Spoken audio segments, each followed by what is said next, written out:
Hallelujah, praise the Lord. আমাদের প্রভু যিশু বাক্য আমাদের শিখিয়েছেন যে কিভাবে আমাদের কাছে তিনি আত্মা প্রকাশ করবেন। আমরা পড়ি যোহনের 14 অধ্যায় তার 17 পদ আর 21 পদ। 17 পদে তিনি বলছেন, সেই সত্যময় আত্মাকে দেবেন, জগৎ যাকে গ্রহণ করতে পারে না, কারণ জগৎ তাকে দেখতে পায় না, জানেও না। তোমরা আমাকে জানো, কারণ তিনি আমাদের কাছেই থাকবেন ও তোমাদের অন্তরেই থাকবেন। 21 পদে বলছে, আমার আজ্ঞাগুলি গ্রহণ করে নিয়ে সে পালন করে, সে আমাকে ভালোবাসে, আর যে আমাকে ভালোবাসে সে হবে আমার পিতার ভালোবাসার পাত্র।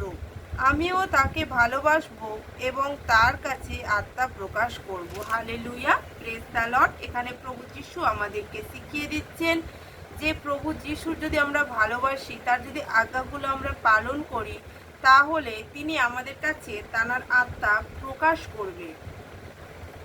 কি আমাদের মধ্যে প্রভু যিশু 10টা আজ্ঞা দিয়েছে। তার প্রথম আজ্ঞা আমাদের কি বলেছে? তিনি আপন প্রভুকে ঈশ্বর বলে সেবা করবে। আর দ্বিতীয় আজ্ঞা কি বলেছে? পিতা মাতাকে সম্মান করবে। 10টা আজ্ঞা অনেক কিছুই বলেছেন, কিন্তু প্রভু যিশু দুটো আজ্ঞা আমাদের মানতে বলছেন, তা হচ্ছে প্রতিবেশীকে আপনার মতো প্রেম করো।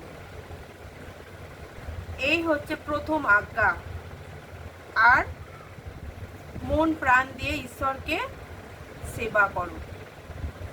দুটো আজ্ঞা আমাদেরকে ঈশ্বর করতে বলছেন। আর যদি আমরা দুটি আজ্ঞা পালন করতে পারি, আর ঈশ্বর কি বলছেন, আমরা তার কাছে আত্মা প্রকাশ করবেন। শুধু দুটো আজ্ঞা নয়, তার মধ্য থেকে আমাদের ঈশ্বর কি বলছেন যে শিশুদের মতো মন আনতে হবে।